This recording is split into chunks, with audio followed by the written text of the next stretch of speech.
Well, good evening, class. Really nice to see you today. And if you're watching at home on the online program, I'm glad that you're here. Focus. It's a very difficult challenge to do this just by watching the videos. But if you think when I ask the questions and you compare your answers to the people in the class's answers, you should have an idea of where you're going. Okay, class, I want you to look at the image that is there, the text. It is a visual image. And every text is designed to send a message to you. Every text sends a message to the reader or the viewer. So Shweyi, what do you think this message is being sent? So I can say that some message that freedom of speech and someone wasn't allowed to speak his or her own opinion. Okay, yes, very good. You originally said just before we started filming that it looks like someone's not allowed to speak, or people, and I suggested the word silence. People get silenced. Yes. Does it look fair? Definitely not. Why doesn't it look fair though? Like maybe they did it to themselves.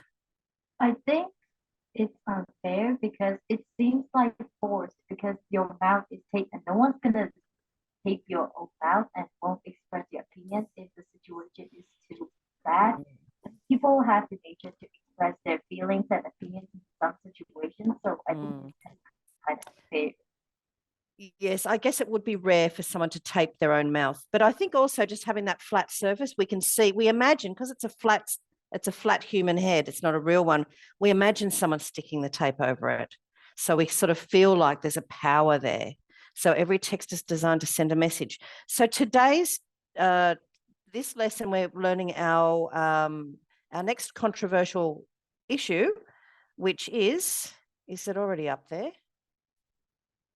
Yeah, so okay. So the controversial issue that we are looking at, and Shri Yi was very clever in picking up, is about freedom of speech and censorship. Have you heard the word censorship before? Yes. Yes. Yes. You would certainly understand the idea of censorship, whereas students I would teach in Australia probably wouldn't understand it as well, because you've grown up in a world where you have experienced censorship possibly. Okay, so let's look at the lesson outcomes for today. This is actually the lesson outcomes for 2 lessons because we're doing a lot of thinking and talking and reading today. But you need to read it to write a good essay. You have to be able to read and analyse the text well. So we spend time on that. Okay, so by the end of this lesson, or these lessons, you should be able to define the word censorship, explain your opinion on the idea of censorship. I'm interested to know whether you think it's a good or a bad thing. Analyze the persuasive techniques in the text and determine whether this argument is well supported. So we've got a few things to do. All right, but you know I always give you a little thinking activity, usually, always related to the topic. So I'm trying to crack open your brain to the topic here. So here is a situation. Your next door neighbour's 12-year-old son is clearly having gender or sexuality issues. They're very depressed. They're very confused, and you know. You have information that could help this young boy. His parents have forbidden you to talk to their child about the issues. What would you do? I want you to think, and when you've got an answer, put your hand up. A few quick decision makers in the group. Okay. Well, let's start. Now, this is what we call a dilemma. Have you heard of the word dilemma before? Dilemma? Yes. Yes. Some of you, oh, good. The morning class hadn't heard of that one. So I'll just write it though. Hang on, I've got to fix up the chat box. Everyone in meeting. Dilemma. And that is, a dilemma is when you have a problem and you're not quite sure which is the right pathway to take. It's complex, it's confusing. Maybe you've had dilemmas before. All right, but this is an example of a dilemma. So, Jolie, the first person to come up with your answer, what would you do? It is kind of a situation that I always do when my parents or my cousin doesn't allow me to do something. I'm always negotiate them uh, with the topic that we are discussing about. Actually, my with my experience, my parents want me to go to the university, but I didn't want to in this Myanmar because of our country situations. Yeah. And I tell them about what benefits or outcome that I can get from after I attend this TYID programs. Even though I I don't go to the university, it doesn't make me stupid or attempting or it doesn't mean I will let behind. Mhm. And I always negotiate and convey that it's really less during like 1 or 2 hours. But Okay, it so is- can I just ask you, are you saying you'd negotiate with the boy's parents? the Would boy's you? parent. Yeah, you'd go to the boy's parents and negotiate. Okay, what happens if they say, Jolie, go away, this is none of your business. They don't want to negotiate. What would you do? Actually, I tell them about the benefits of what the outcomes of what Yep, will they happen They next. don't want to listen. They don't want to listen. They've thrown you out. They've got get out, get out. Yeah. What would you do? You can't Actually, talk to them anymore. What would you do? maybe I will leave that time, but I will try to convey them again because I'm always Okay. do like this to other people. Okay. So it sounds like you'd be respecting the parents' wishes, but you still keep trying to negotiate with the parents. Okay, that's that. I think that's a sensible pathway. Destiny, what would you do? For me, I thought about the boys were the boys' parent will kick me out if I negotiate. So I'd rather talk to the boy indirectly. So Not you're going to talk to the boy. Did you say indirectly? Yeah, indirectly. Oh, and how might you do that? Just so everyone understands what indirectly means. So let's say if, for example, if he has some kinds of problems in his sexuality, I'm gonna ask him some questions, not giving him information directly, but let him think by himself. So answers by himself. So his parents think I'm So you're a real rebel then, Destiny, because you're going to ignore the parents' wishes completely, aren't you? By talking to the boy. You're the rebel. Okay. We had the peacemaker in the first comment and the second comment, the rebel. Okay. Tay, what would you do?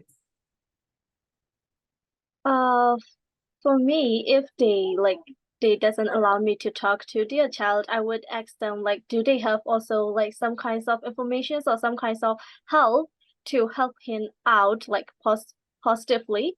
And like I would like somehow negotiate with them, and if they said like that is not my own business or something like that, and if they ignore the gender or sexuality issues of their son, I would go for the son go for the child, whatever, because like if the information definitely help the boy, I would go, because like the case is really related to the child directly, not their parents somehow. So I would go for it.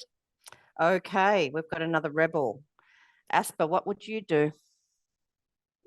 Actually, the topic is very controversial. If the parent is not handled clearly, he will be very damaged his own mind, and he will be devastated that the parent is evil. So, in my opinion, I will give a secret note to him. I will pass a secret note, writing in the paper, and I will secretly give him about the information, and he should explore the topic, or he should learn about himself.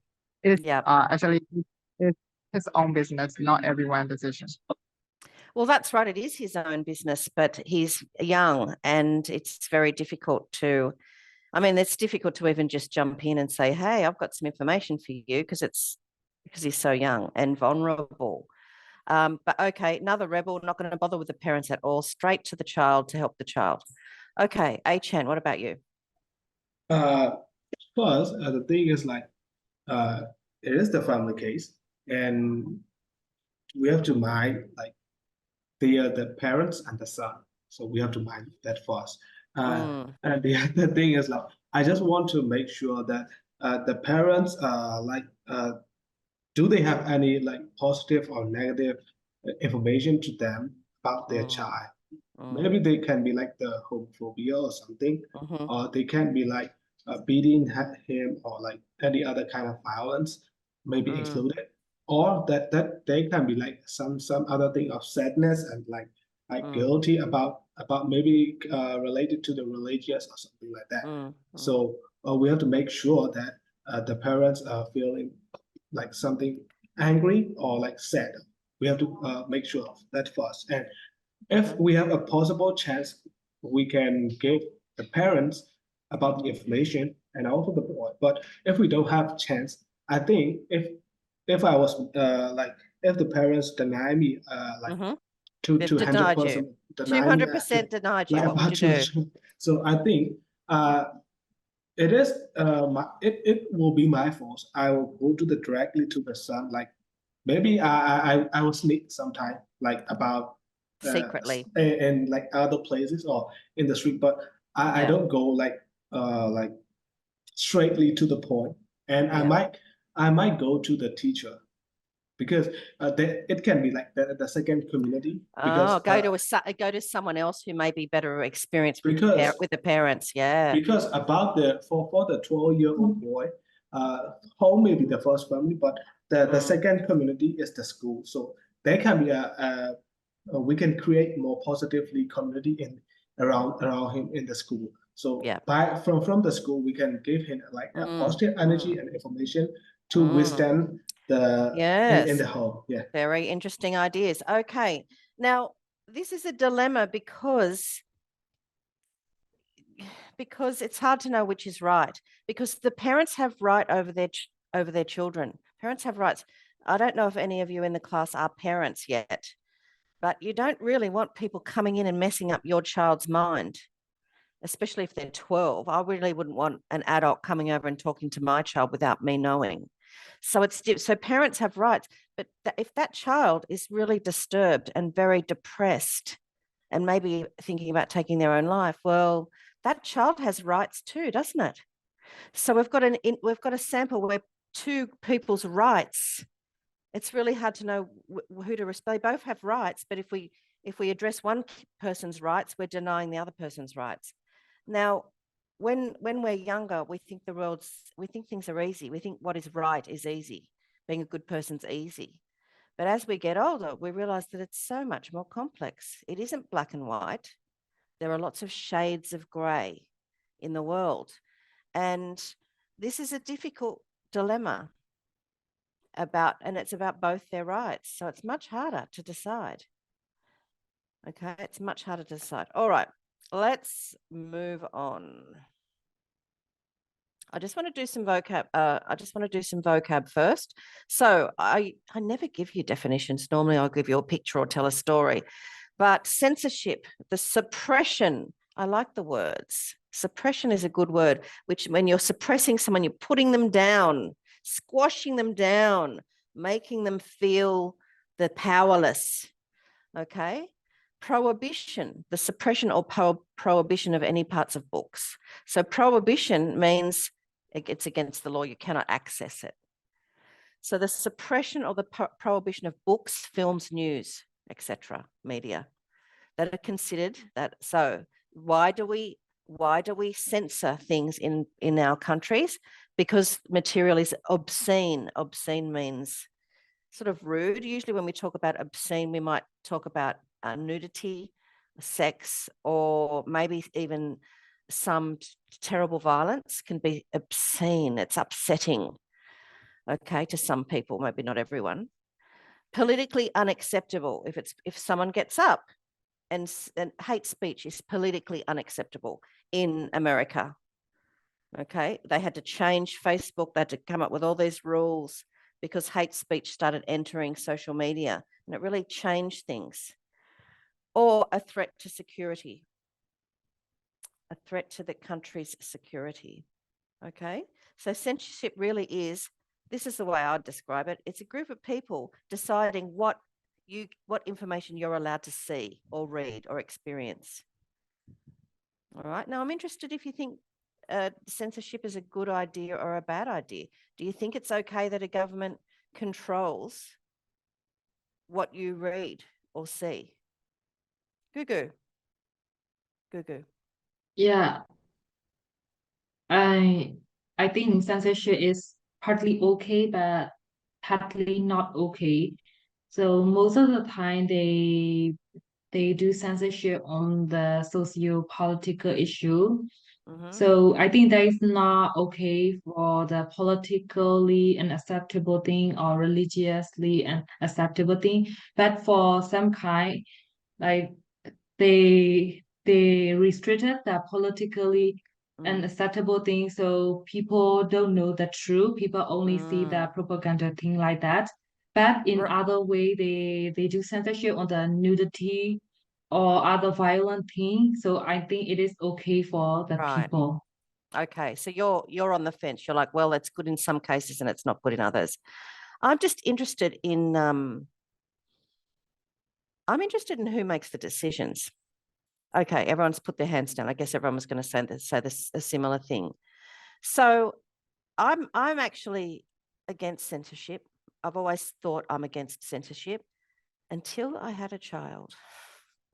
And then I had a little boy and I realized that I did not want him accessing pornography on the internet. I did not want him accessing images of extreme violence and death, because those images are not helpful. They are harmful to young minds that aren't ready to process that information. So yes, so I then decided, okay, I don't want, yes, I do believe in censorship partly, but what I'm concerned about is who gets to choose. I mean, I want to choose what my son can access, but I don't want someone choosing for me.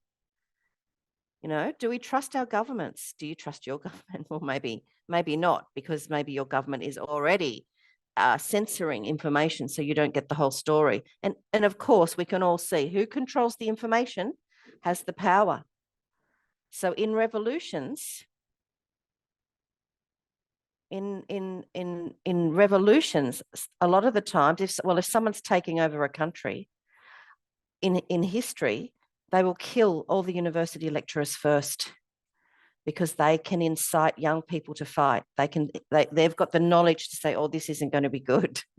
All right. So knowledge is power. So if you're controlling people's knowledge, it's difficult. I mean, it's difficult. It will be more and more difficult to have these sort of military style governments in the future, just because of the internet, because students will know that there's another way of living. Young people will know, and more and more people will know, and they'll find ways around it. So, well, that's my prediction. So censorship can be helpful, but I also am really worried about this issue. In America, the right-wing Christian lobby in America, and now these are sort of the extreme end of Christianity, are taking books out of school libraries so students can't access them. They are taking books out that talk about slavery in America. They're taking books out about, like, books to help maybe students who have two mums or two dads. They're taking stories about immigrants coming into the country and their hardships. So they're taking away all this information and making it actually very white experience books only, very white middle class experience. Now, I'd be furious if someone did that to my son's school. Who gets to make these decisions? So if we're for censorship, even a little bit, we need to think about who we would allow to make those decisions. I can't think of anyone that I would trust, except a committee, a government-run committee, which is, I think, is what happens in Australia. So censorship's a big issue, and freedom of speech is a big issue in America at the moment, very controversial, because they are burning books. Do you know the last time books were burned in history? The last time books were burned and ideas were destroyed and information was damaged? Well, in Is in Polish? Poland? Sorry? Poland? Poland? Well, yeah, Poland and Germany, because of Hitler. So if you haven't, I don't know if you've done a little bit of World War II, but Hitler really destroyed not only books, but great artworks, or the ones that they didn't steal. So book burning is considered an extremely right-wing version. I don't know if you've talked about right and left-wing politics, but yeah, burning books and taking away information from people is a very right-wing action, generally, though that's controversial too, but we don't have time to go into it.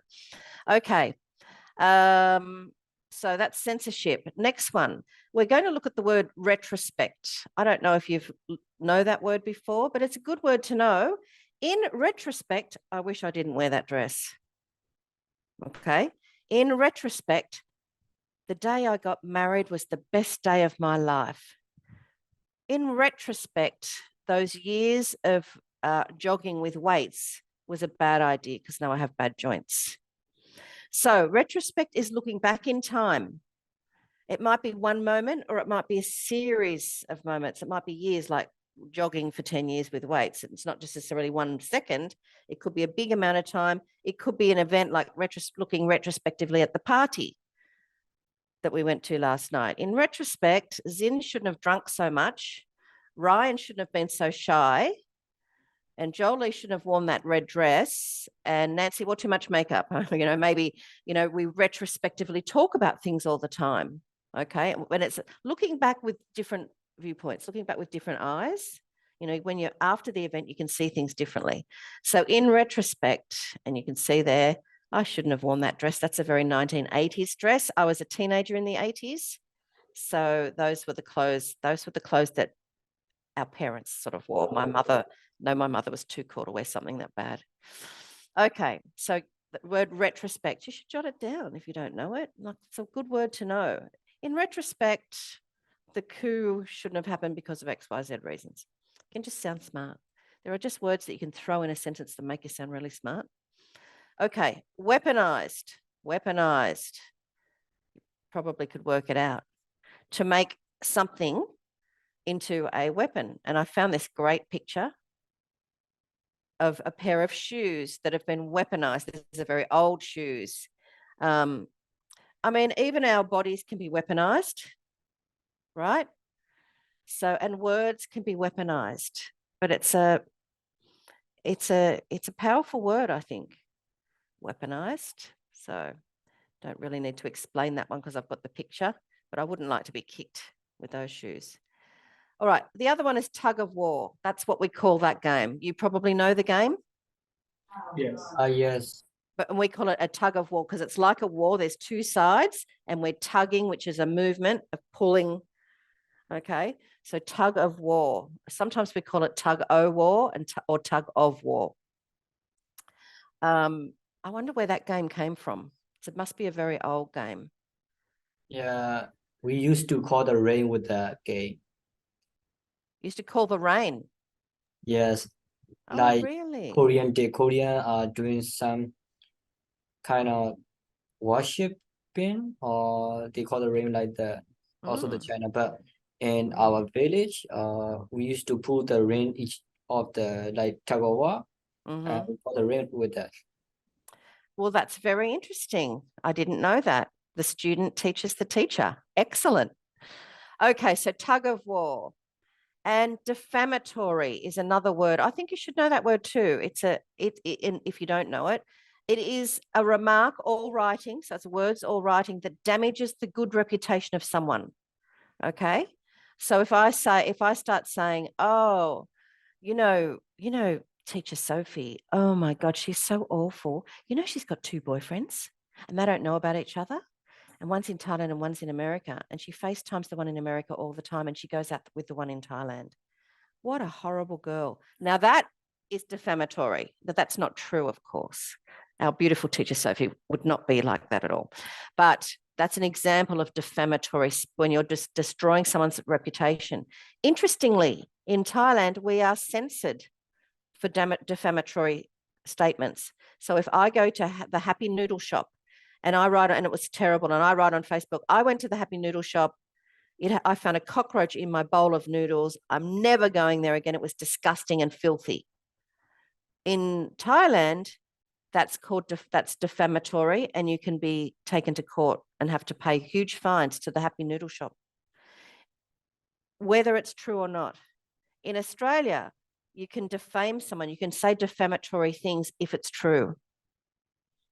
So if you say something publicly, you've got to have evidence. Otherwise, you can be brought to court and sued if you don't have the evidence to prove that it's true. So defamatory, it sort of comes from fame, the word fame, famous, people know. Defame, you're making them look ugly in that famous world. Okay, not that it's about famous people at all. Anyone can have defamatory statements said about them. I'm sure I've had many because when I was a principal of a school, there were lots of students that didn't like me because I had to discipline them. So I'm sure I heard them say lots of things in the playground about me, but I didn't worry because they were just upset and angry. Okay. So next let's start reading the text. Let me check the time. Ooh, oh, good. All right. Now look at the title, please. If there's a title, look at it and think about it. How to save lots of lives. Censor social media a little by Elliot Thompson. Do you think this person this doesn't tell us how this person thinks. It infers it or it implies it. Okay. It doesn't say, I believe this about censorship.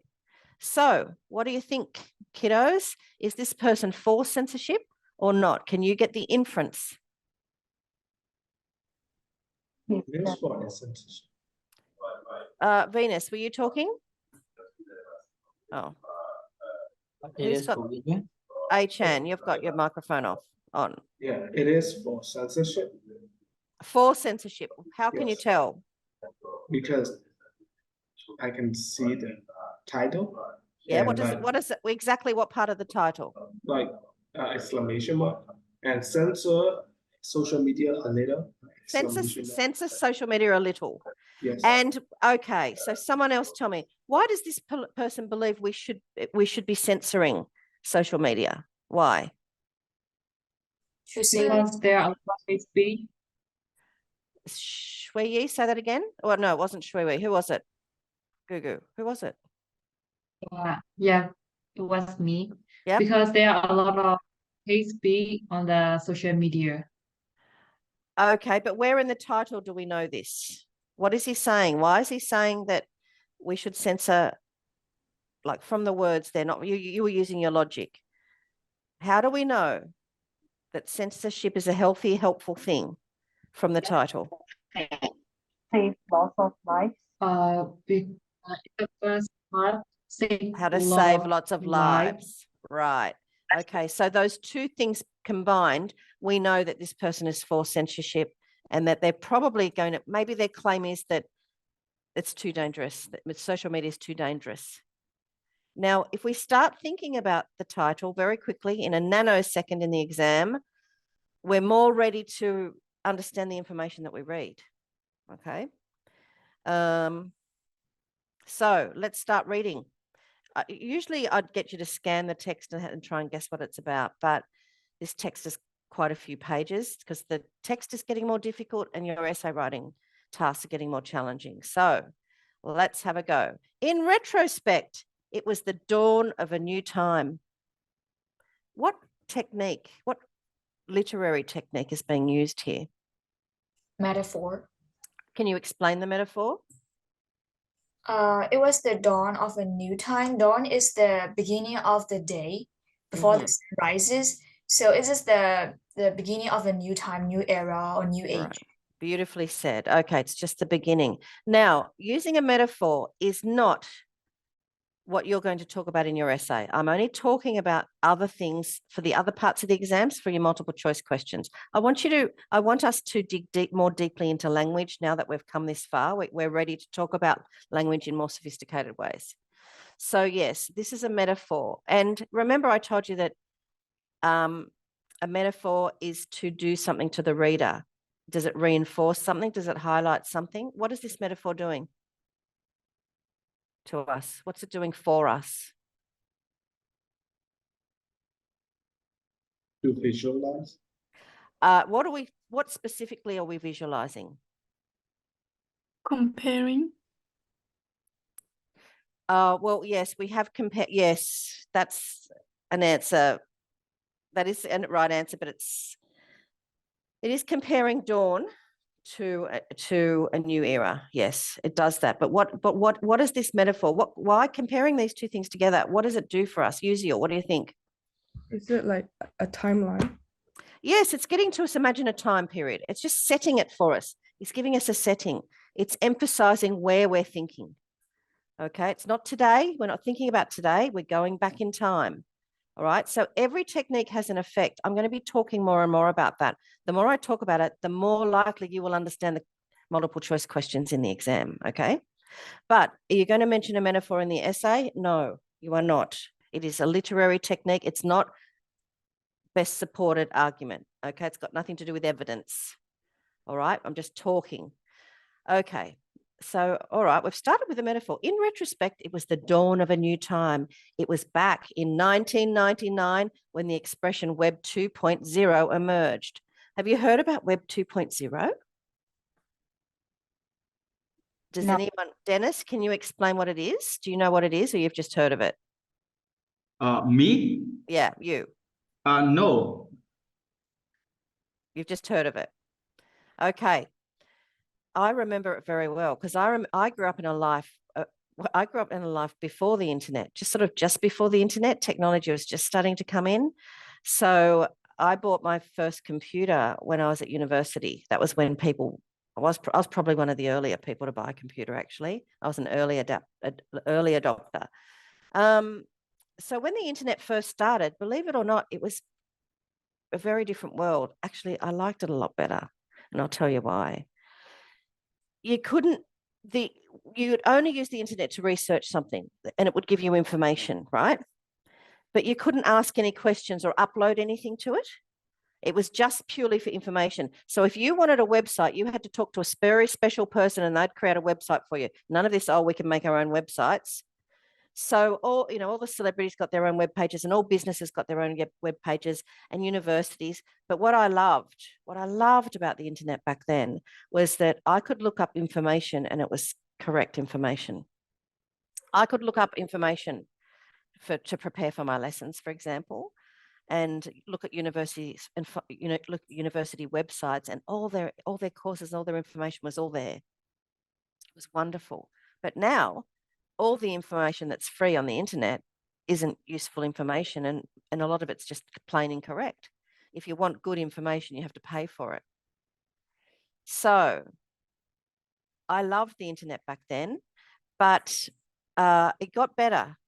So what happened? Web 2.0 was when they finally worked out a way that anyone could upload, like upload a question on a website.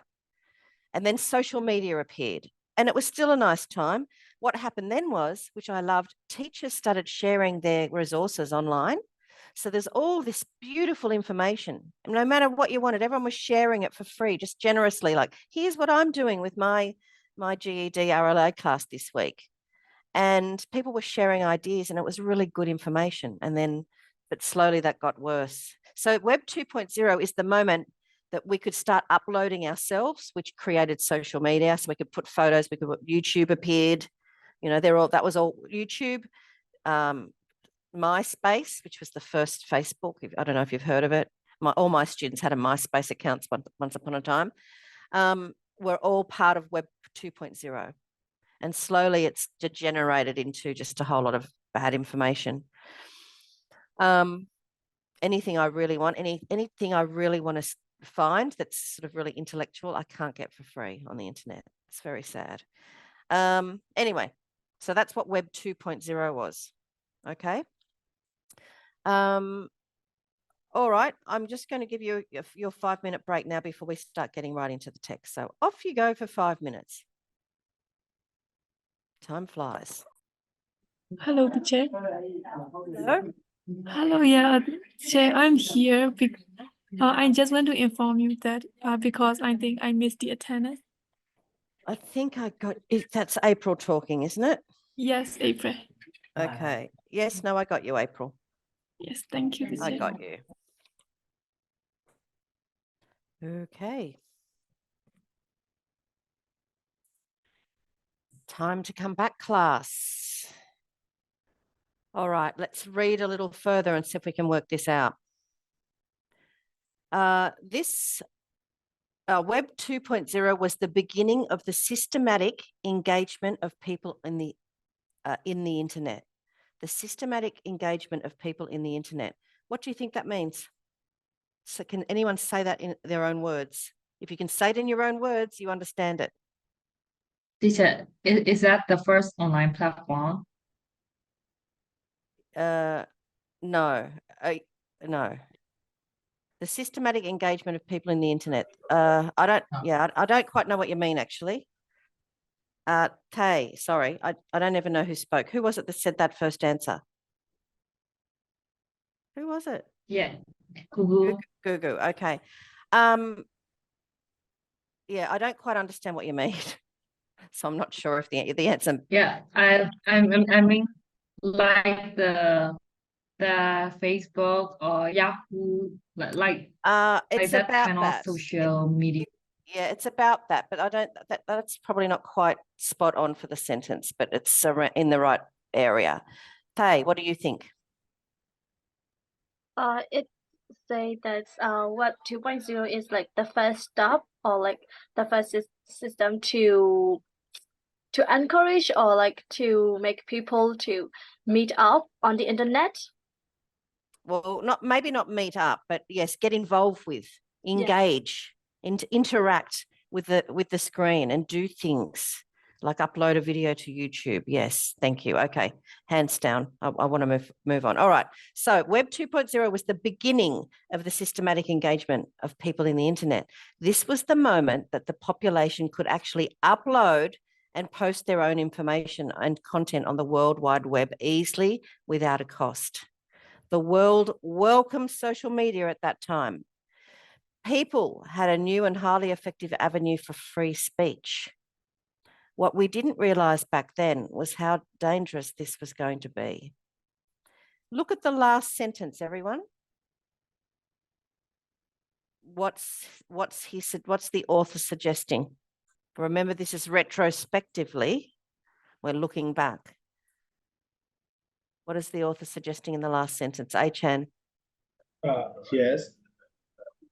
You mean the last sentence, right? The last sentence, correct, yeah. So it is retrospect, and it's surely that they don't realize how the freedom of speech is dangerous, because in now say like it is very dangerous, since like about the hate speech and misinformation and disinformation. Okay. Yes. Thank you. Let me just say that was really clever by A-Chan. So first of all, this is where A-Chan's mind went. He thought what we didn't realize back then was how dangerous it was going to be.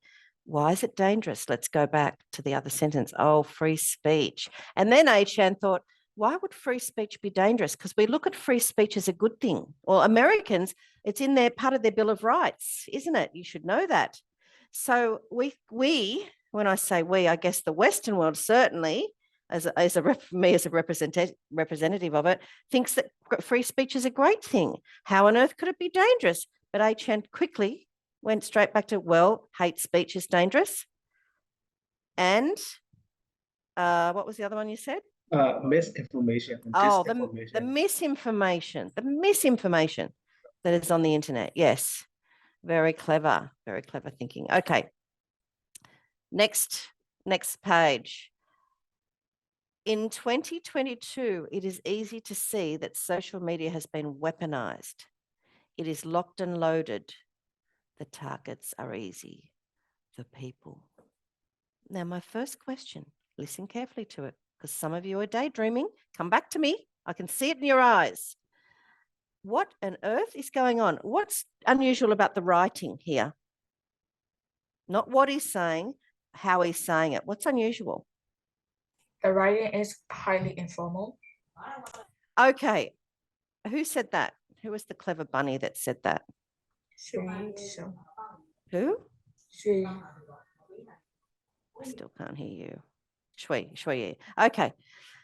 Yes, clever bunny. It's informal. What exactly about it is informal? Someone else. Let's build on her ideas, Bunny's ideas. What is informal about that those sentences, that paragraph? Let's be more specific. The last two sentences is just the target are easy, the people, but they are not quite well.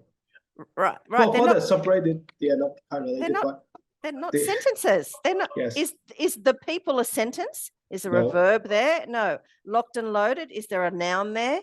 No. Yeah. Okay. So this person is using language in a very interesting way.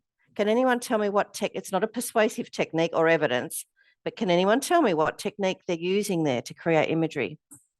Highlight. Is he highlighting? That's the answer to my next question. Stop jumping ahead. So the media has the social media has been weaponized. It is locked and loaded. What's locked and loaded? What you might know what locked and loaded means, but what is locked and loaded? People? Social media. Social media. Yeah, you got to go back. You got to go backwards. Yeah, something's weaponized. Social media. Social media. It's locked and loaded. Now that's an expression, American expression for your gun is ready. It's locked and loaded, ready to fire. Okay, and the target's easy. Locked and loaded. The target's easy. The people. Okay, so this is. Oh, what technique was it? Did someone tell me the technique? Metaphor. It's a metaphor. Social media is being compared to what? Yeah, some weapon, some dangerous weapon. Okay, it's ready. And who is it targeting? You. The people. Right. The people, you. So the use of the metaphor and the strange sentences or non-sentences, the playful language, we'd call it. It's playful with language because it's not correct. Okay. What does that do? Does it reinforce something? Does it highlight something? Now we're getting to the answer of the person that started talking before. What is it doing to us as the reader? Does it highlight something? Does it reinforce an idea? The dangers of the freedom speech. Right, it's reinforcing, it's emphasizing the danger, okay? That imagery and the playfulness, and it almost sounds like a video game, and the target is you. Sounds like a video game, right? It's emphasizing that this is dangerous. The effect of the metaphor emphasizes, the effect of the metaphor of the social media being weaponized on being like a loaded gun emphasizes to the reader how dangerous things are. I'm doing this because I want to remind you that every technique has an effect to you, to the reader, okay, or to your mind, or it has an effect on the message. And I used the words reinforce, emphasize, I think, or highlight. I gave you the words last week. I'm starting to use them more. I want you to understand it more. Not necessarily the conversation we just had then about this metaphor, that is not evidence. You will not be putting this in an essay, okay? Well, if you were going to criticize this and say this was the least supported text, you could say all it did was use fancy metaphors that were non-factual, all right, that were the subjective. Okay, so you could use it that way. If you just said they used objective language, you sound okay. But if you say they used a metaphor of comparing the weaponization of social media to a loaded gun, ready aiming at the people to highlight and reinforce how dangerous it is, it's completely subjective.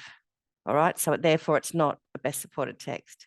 Okay, so there's a difference. There is a difference between a very good persuasive argument and an argument that is well supported. If the question said which is the most persuasive text, we could talk about metaphors, we could talk about emotive language, right? But we don't. We only have evidence. I don't want to confuse you. I'm just talking about it to help you think about language in other ways, because that will help you in the other parts of the exam. Okay. So you're only going, if you ever use emotive language or metaphor or figurative language, you're not going to use it to say that the text is the best supported. All right, never. So make sure you know that. Some people are still doing it. Okay. Many put forward the idea that we must protect our freedoms, referring to the freedom of speech. So many put forward the idea that we must protect our freedoms. Why do you think the we is in inverted commas? From the we, the people. Oh, well done. Your brain's on fire. We, the people. There's an echo. Okay, that technique of borrowing that word reminds us of the original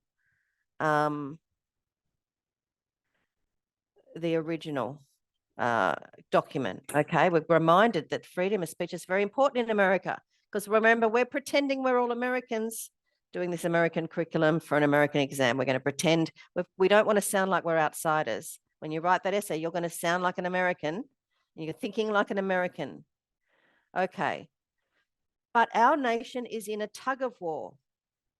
On one side, the pull is towards protecting those freedoms. So on one side of the tug of war, the pull is protecting the freedoms. What freedoms? Freedom of speech. Freedom of speech. And at the other end is the pull towards silencing the dangerous fringe groups that lurk in social media platforms. Oh, what do you think dangerous fringe groups are? Does anyone have any idea? Does anyone know what a fringe group is? It's good to know. It's a good word to know. All right, you do know that if I cut my hair here, I would have a fringe, right? That's what we call a fringe. And it's got to do with the edges. I think that's where the word comes from. Fringe groups are the people on the edge of mainstream society. Before the 1950s, gay people may have been on the fringe. They weren't allowed in. Trans people weren't allowed to work in mainstream jobs. Okay, things are changing. So gay people are now part of mainstream community. But there are other fringe groups like neo-Nazis. We have neo-Nazis. The Nazism is on the rise in Europe. People who believe in what Hitler believes. We have fringe people with fringe ideas. Some conspiracy theories, actually no, many conspiracy theories are from fringe groups in society. They get together and they have different belief systems to everyone else. And it's usually a small group of people, but they can be harmful. Okay. So these fringe groups are on the edges of society. They're not really big and involved in society. It's not a big group of people. I would say that it's important to always think logically through conspiracy theories. Some conspiracy theories may well be true, but most of them on the internet are there to just make money, because if you click on it, they're going to get money. Okay, you know, everything's clickbait these days. Everything is clickbait. If you click on it, they're closer to getting paid for it, or they're getting money for it. So, so we've got a tug of war. Who is the tug of war between? Now that I've just explained it all, reread it again. Put your hand up, please, this time, if you can tell me who the tug of war is between. People who support social media and people who against social media because they think social media is a little bit dangerous. Maybe a lot dangerous. I think. For me, I think it's not specific enough, but keep on going. Okay, A-Chan, was that A-Chan's voice? Yes, for me, a tag of war is like the two different people. Like one is for the freedom of speech, and one is for like against the freedom of speech, and kind of deterring some other things that they think of that are dangerous. Yeah, the freedom of speech versus the dangerous ideas. Yes. The harmful things. Yes. Asper, did you want to add to that? Yeah, my idea is someone who supports freedom of speech and someone who has believed to censor the social media. Okay, yeah. Okay, good. You're all on it. This is a little bit more complex, this text. Okay. Although we should always be looking to protect our First Amendment rights, you should know what they are from social studies, it seems obvious that protecting our citizens from harm would be the ultimate goal. What do you think this paragraph means? What is the message that they're sending here? What's the dilemma? I started off the lesson with a dilemma about people's rights. And this is exactly the same. This is about people's rights, but what are the two rights that are conflicting here? Okay. On the one hand, there is like to the urge of protecting our First Amendment rights, our like freedom of speech and those kinds of stuffs. But on the other hand, like in terms of the social media, we do have the responsibility to protect our citizens from like detrimental effects. So yeah. Okay, I that guess was beautifully said. That was so beautifully said. Perfect. So we've got these two ideas that conflict. Whose rights are more important?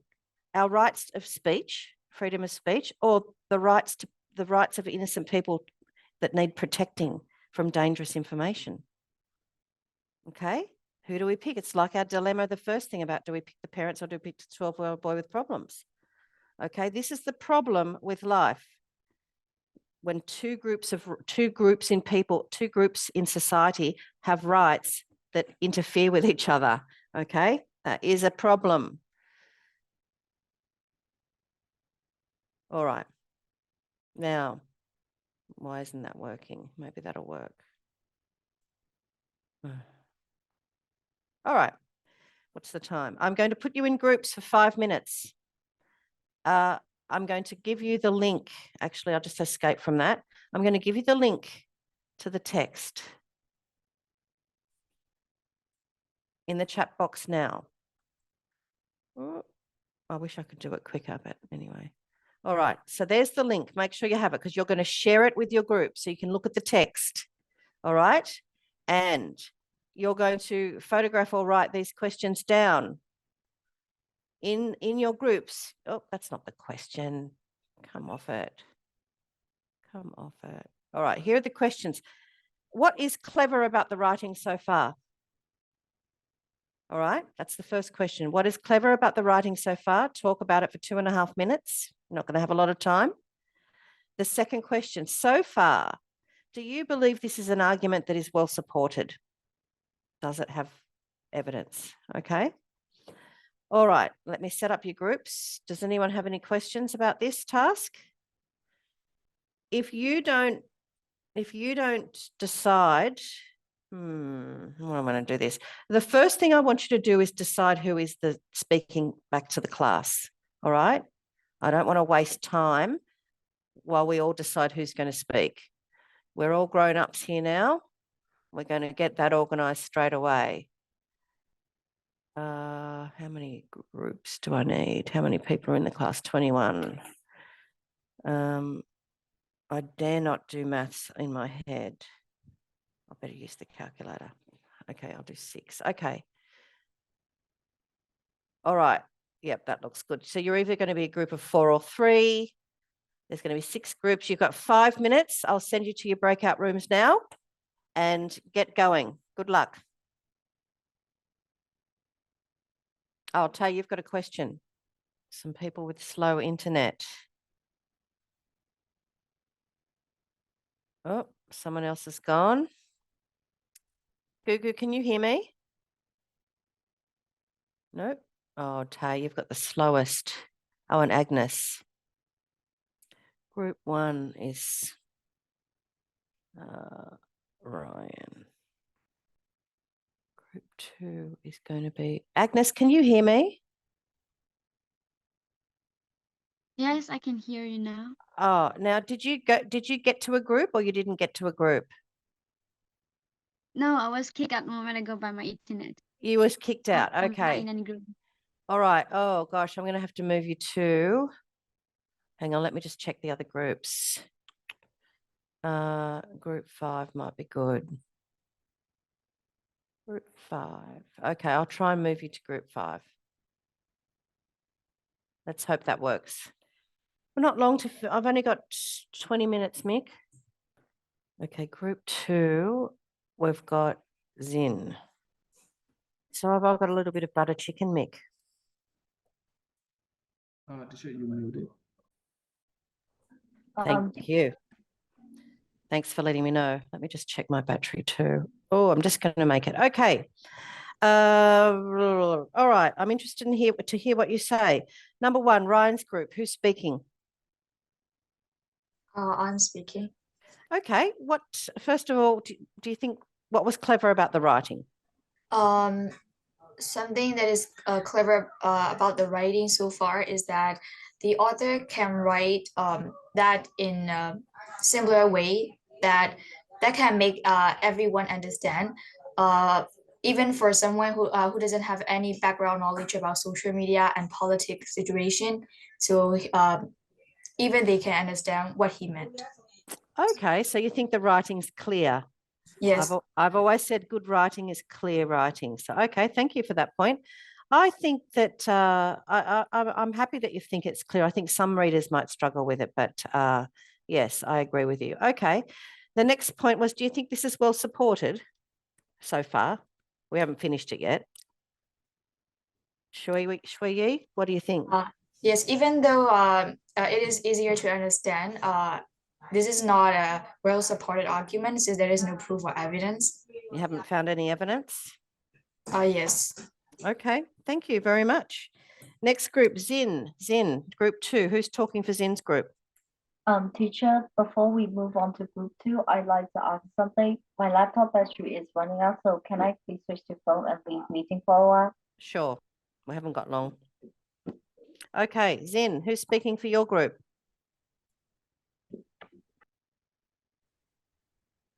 Actually, we choose Zing to talk about this, but he said he's not okay. So I think I will talk for this group. Okay, thanks. So, what did you think was clever about the writing? What did your group say? My group said like Ama Jolie really like the way like the writer tried to explain about Web 2.0, and also like I think the writer is really clever. Because like the way he wrote everything is like connecting the previous point. He's trying to highlight his or her main point of this text. So it is clever for me. For number two answer, I don't think it is a well supported case because most of the sentences are like the author's opinions. We can see that. So it's like a figurative language, and there are many figurative languages. So yeah, I don't. This is a well supported. Okay, I'm really happy that you thought that you could see that the writing was building upon its points all the time. That was really clever to work that out. That is what the writer's doing. And the amount of figurative language in it. And the figurative language isn't supposed to make things harder. Metaphors are not supposed to make things harder. They're supposed to make things easier for us to go, oh, I get it, because you get the imagery and you get the comparison and it helps you understand. So, 5 points to group 2. Group 3, Venus, who's speaking? Actually, teacher, we're still reading the passage. Yeah, it was just the passage that we've just read. What about the number 2? It was I can share my opinion, but because we cannot discuss the breakout room because of the time limit. So the first text, the writer conveys a lot of examples. Just stop for a minute. I only wanted you to talk about the paragraphs we've read, right? I don't want you to talk about anything else. Just the stuff we've read. Do you understand? Yes. Yeah, okay. Can you tell me anything from what we've just read? Do you think the writing was clever? In what way?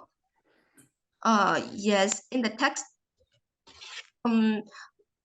it's really the writer is really clever because in the passage we can read the laws of American and about the amendments. I think the writer share a lot of knowledge with with First Amendment. So the writer is clever about that. And the argument was put. If I mention my background knowledge that you teach with about the best argument. I think it is not the best argument. This text two is not the best argument because. But I don't want you to talk about text two yet. You're going beyond. You're going faster, but that's okay. You've just read a bit more. Yes. Well, we do have to decide if this is the best supported argument. This is quite persuasive. I mean, I'm starting to get worried. We haven't really he hasn't really explained to us where the danger is yet, but I can feel it coming, you know, with the imagery, the weaponized and the locked and loaded and the targets and the people. Like it's building up to be quite frightening. Okay, thanks, guys. Praise group, group 4. Who's speaking for praise group? I be the speaker, teacher. Okay, what did your group think about? What did you talk about?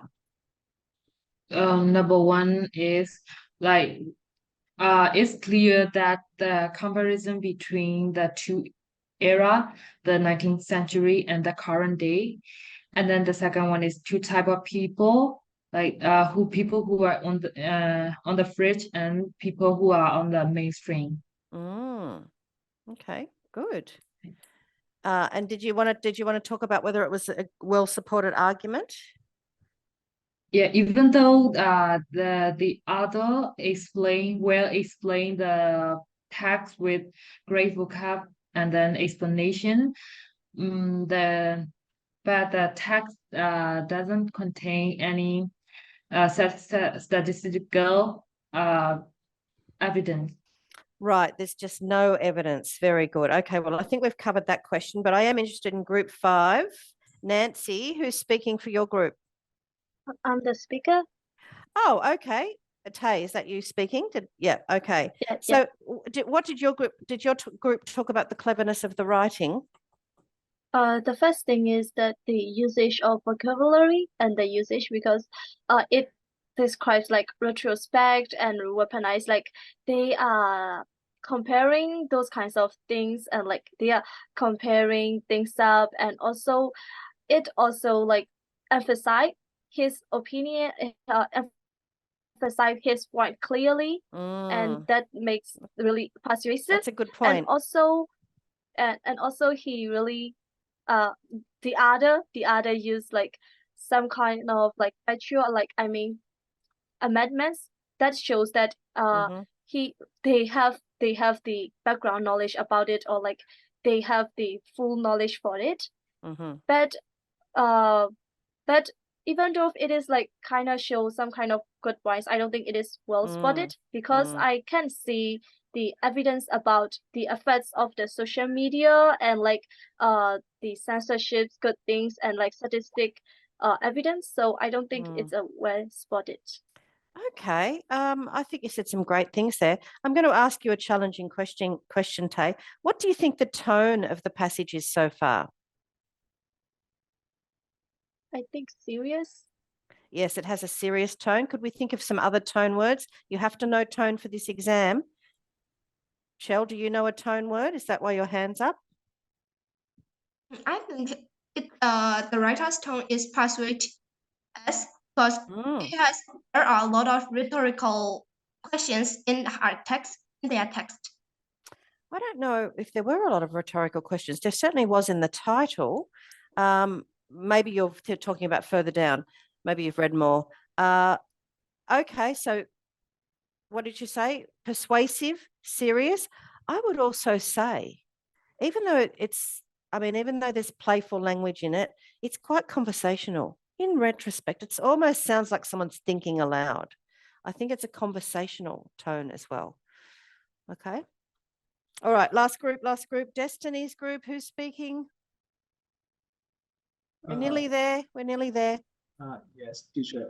Since we haven't choose the speaker and clearly quite can't discuss it all. So can I share my opinion about it? Yep. But since like for the first thing is like for the question number 2, is it well supported or not? Like for that kind of thing, like it is quite persuasive, but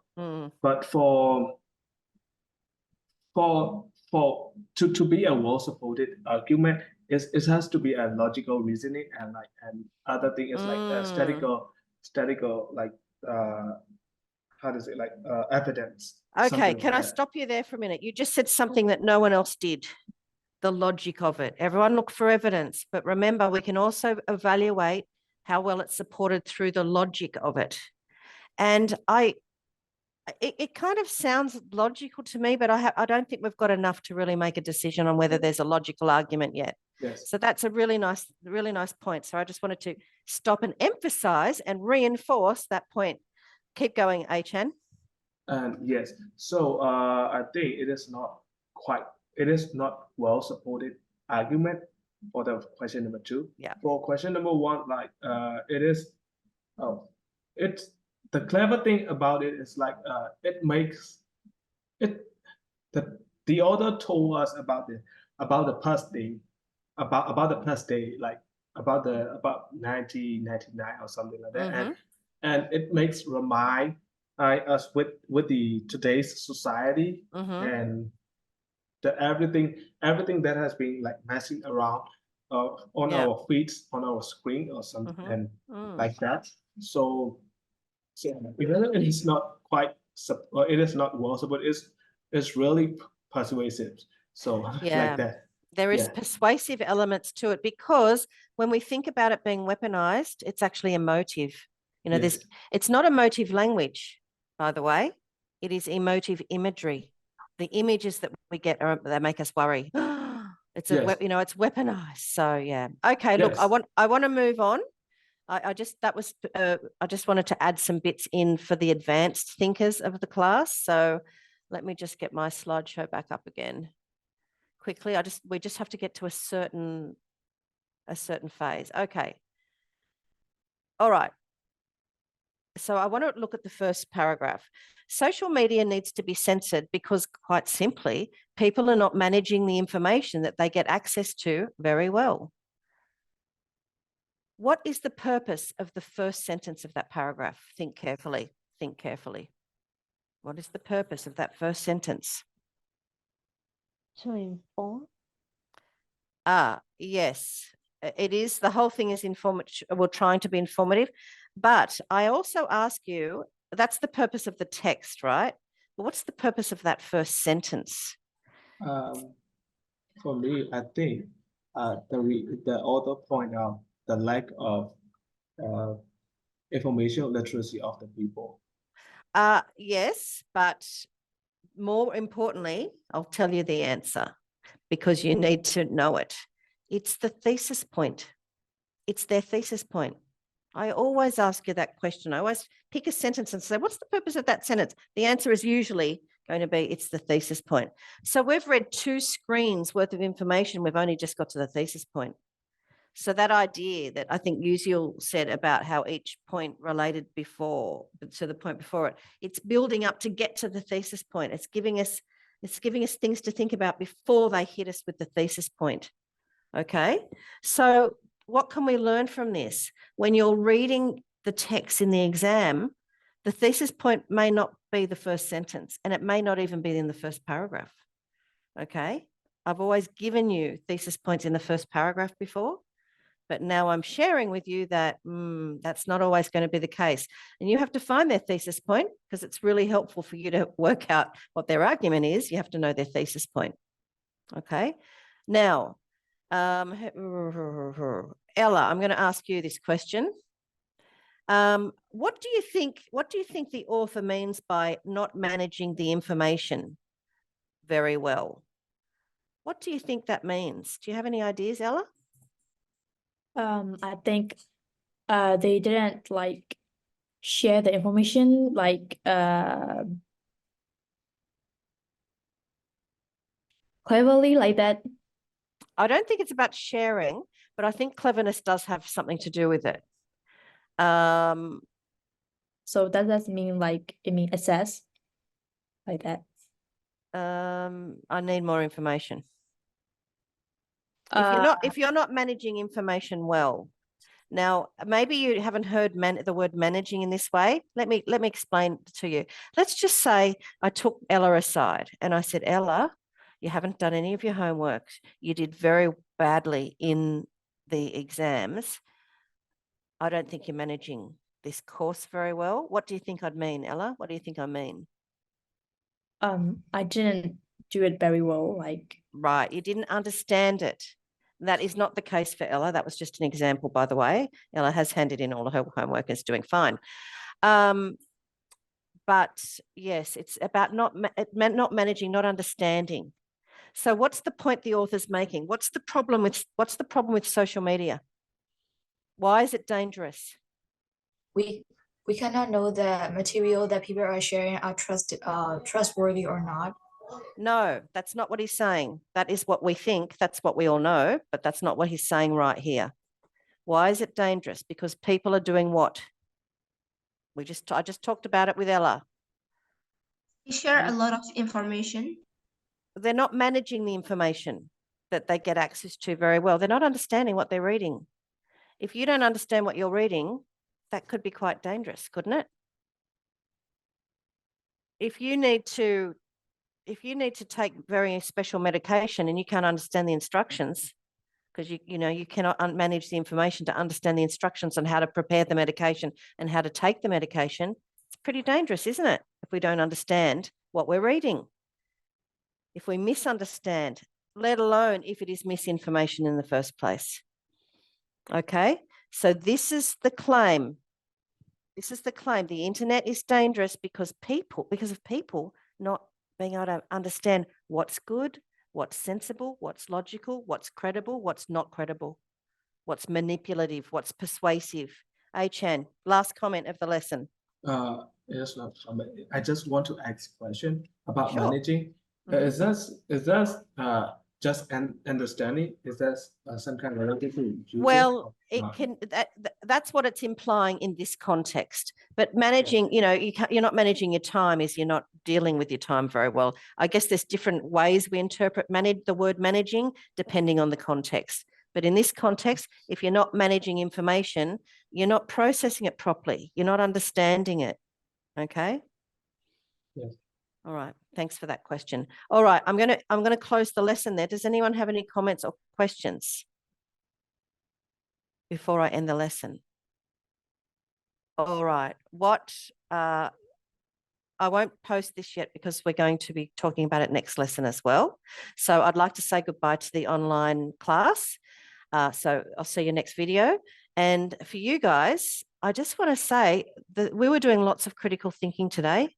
I was asking really difficult questions. I was asking the exact questions that I would have been asking in a good quality senior high school classroom. Okay, so I just wanted to say, when I first started teaching you, you weren't coming up with those answers. Your thinking has improved. I can see it. Okay, especially if you're speaking to me, I can see it. I can see people's thinking, working really hard. So congratulations on that.